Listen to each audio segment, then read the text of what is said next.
Hola, bienvenidos al primer video del canal Anima Amanuense. Hoy les vamos a hablar sobre un personaje icónico de la mitología griega llamado Orestes. Primero, un poco de contexto. De las primeras menciones que se dan sobre Orestes se dan en la Odisea, que se cree que se compuso aproximadamente en el siglo VIII a.C.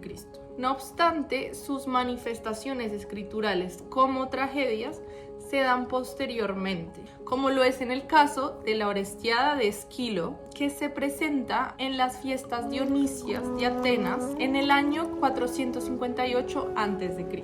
Porque Orestes es un personaje mencionado en la Odisea. Durante el primer canto de la Odisea, en el que hay toda una reunión de los dioses en el palacio de Zeus, Atenea está buscando que se apruebe el regreso de Odiseo a Ítaca.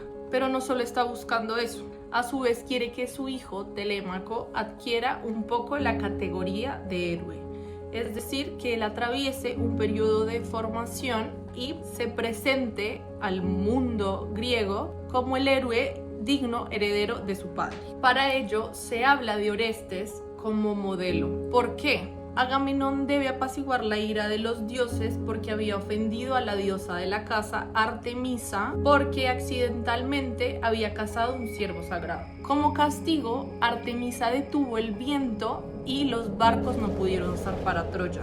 Así que el adivino Calcante le reveló que si él quería partir hacia Troya, debía sacrificar en respuesta a su hija Ifigenia. Este acto de expiación era necesario para que los dioses pudiesen perdonarlo y él pudiese partir hacia Troya y así continuar su campaña bélica. Sabemos, según lo narrado en la Ilíada, que Agamenón y Menelao eran hermanos y que se partía a la guerra con Troya porque Paris había raptado a Helena, la pareja de Menelao. ¿Qué tiene que ver Orestes en todo esto? Se van a preguntar. Bueno, pues Orestes es hijo de Clitemnestra y Agamenón. Esto es importante porque Clitemnestra nunca le perdona que él haya sacrificado a su hija por haber ofendido a la diosa de la casa.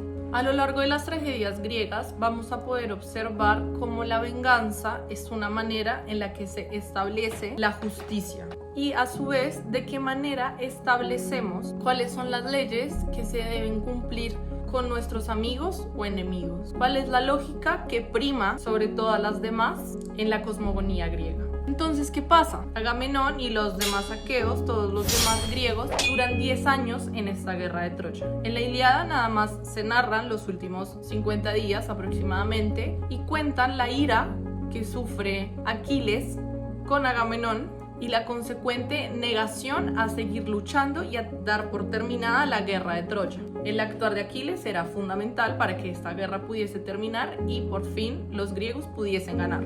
Cuando Agamenón regresa, Clitemnestra lo recibe con todos los honores posibles y a su vez lo hace Egisto, que es el primo de Agamenón y parte de la familia que ha sido desheredada. Al llegar se le ofrece un pulpo morado para que él camine sobre él. No olvidemos que la tragedia sí o sí consta de ciertos elementos. Uno de estos es la falla trágica. El héroe, para llevar a cabo la tragedia, comete una falla trágica que lo lleva a la peripecia. La peripecia es este cambio en la fortuna, lo que hace que su destino se vuelva. A su vez, la anagnórisis es la última parte de esta etapa, que es la conciencia sobre la falla trágica. Cuando Agamenón regresa a su tierra, camina sobre este pulpo morado, casi como si fuese un dios. Esto es un acto de ibris, es decir, un acto de soberbia. El héroe tiene que propender por la arete, es decir, por la excelencia. Entonces vemos, Agamenón ya comete su falla trágica y después, en la historia, es asesinado por Clitemnestra y por Egisto, los cuales son amantes. Clitemnestra se ha involucrado en una relación adúltera con el primo de Agamenón, con Egisto, y desea ayudarlo en su ascenso al poder. No obstante, Egisto es advertido por Hermes, que Hermes es el mensajero de los dioses, de que no lleve a cabo esta venganza. Esto nos lleva a preguntarnos sobre el poder que tienen los dioses en el destino y la validez de la voluntad de los hombres. Si es advertido por los dioses de que no cometa este acto de traición, pero aún así lo lleva a cabo, que lo cometiese, ¿era el destino planteado por los dioses o no? Y si lo era, ¿por qué se toman el tiempo de advertirlo que no lo haga? Entonces, ¿qué pasa? Acá hay un paréntesis importante. El hombre no es considerado adúltero por relacionarse carnalmente con más mujeres u hombres, mientras que la mujer sí lo es, ¿no? Las mujeres pues no son ciudadanas en la antigua Grecia, no son sujetos de derecho, por así decirlo, como si son los hombres libres, porque también hay esclavos hombres. Cuando se lleva a cabo el asesinato de Agamenón, Orestes huye. ¿Por qué? Pues porque se le viene si él no escapa. Pasan los años y en la casa de Agamenón quedan Clitemnestra, Egisto y las otras dos hijas. Una de ellas la hemos escuchado por ahí, más que todo por el psicoanálisis, se llama Electra. Bueno, pero ¿qué pasa con Electra entonces? Porque decían las malas lenguas que estaba enamorada de su padre y no es eso. Electra desea vengar la muerte de su padre a toda costa, pero pues es mujer, entonces no cuenta ni con la capacidad, ni con las armas, ni con el honor o el deber necesario para hacerlo. Y de hecho su hermana le aconseja prudencia al respecto.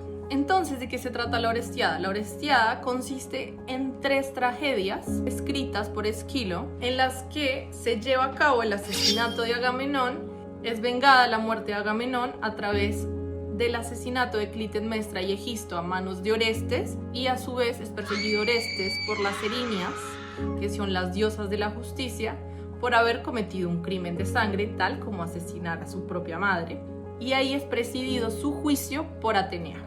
En esta segunda tragedia, llamada Las Coéforas, Apolo se le acerca a Orestes y lo incita a vengar la muerte de su padre. Hay una responsabilidad de honor para los griegos no dejar una muerte impune, pero se dan cuenta que todo esto es una cadena de actos de violencia que no se termina porque hay una eterna deuda. Tanto es así que al final se necesita de la intervención divina para que se corte. Porque Clitemnestra no lo hubiera asesinado a Agamenón si Agamenón no hubiese sacrificado a Ifigenia. Y en ese caso, Orestes no hubiera tenido que matar a su madre, por lo que las Erinias no hubieran tenido que perseguirlo. Todo esto nos lleva a una reflexión sobre la compleja relación que hay entre la venganza y la justicia para los griegos. En una sociedad en la que la muerte y el asesinato son monedas de uso corriente, ¿cómo hacemos para no matarnos entre todos todo el tiempo?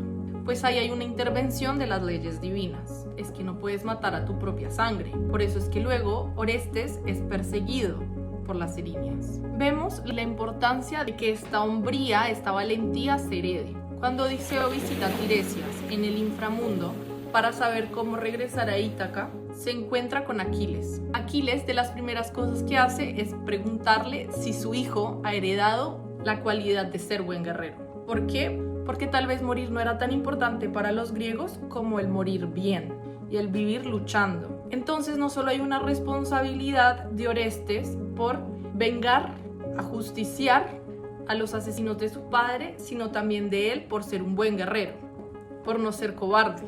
Por más que Apolo encomiende a Orestes la misión de asesinar a Clitemnestra y Egisto, esto no lo zafa de las consecuencias de sus acciones de violar una ley natural y divina. Y de hecho, a lo largo de las tragedias, vemos cómo muchas son producto de la violación de estas leyes divinas. Por esta violación de la ley natural es que Orestes es perseguido por las Erinias y que al final de hecho tiene que presidir su juicio a Atenea.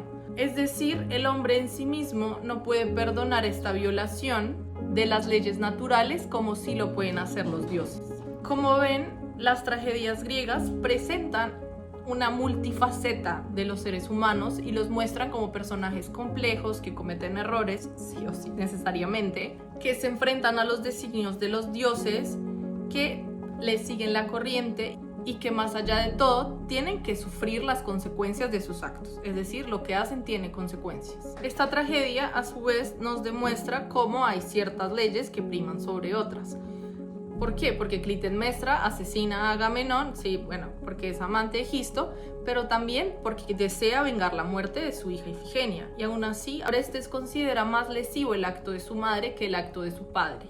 Tal vez porque el acto de su padre fue dirigido o fue como mandato divino, o tal vez, bueno, porque Agamenón era hombre, una mujer nunca iba a tener los mismos derechos, ninguno, que un héroe griego, y a su vez, le es perdonado este crimen, aunque sea, bueno, matar a su propia madre, porque también está correspondiendo a un mandato divino y porque además se considera que Clitemnestra actúa basada en un deseo lascivo, adúltero y de ayudar al hombre que ahora ama en su ascenso al poder. O sea, en suma, los actos de Clitemnestra no son considerados como los de una mujer con derecho a la venganza, mientras que Orestes sí es considerado un sujeto que tiene derecho a la venganza. No significa igual que la cuestión sea tan sencilla. La tragedia nos da cuenta de lo complejas que son las relaciones de la sociedad griega, de las formas en las que se puede entender la justicia, de las formas en las que hay ciertos estatutos de autoridad y ciertos estatutos de derecho que no aplican a todos los sujetos, que hay ciertas responsabilidades y ciertos deber ser, tanto para las mujeres como para los hombres. Pero bueno, en últimas nos queda la pregunta sobre la voluntad del hombre en todos estos designios divinos. Si los dioses tienen que intervenir para que algo suceda en los hombres, ¿es porque les están influyendo la motivación? Si igual iba a suceder aunque ellos interviniesen a favor o en contra, porque intervienen, ¿al final importa cuál sea la voluntad de los hombres? ¿O será que los dioses no son todopoderosos? ¿Ustedes qué piensan? Los leo en los comentarios. Cuéntenme sobre qué otra tragedia griega quisiera que hablara, o si quieren que profundice un poco más en alguno de los temas que tocamos hoy. ¡Nos vemos! ¡Chao!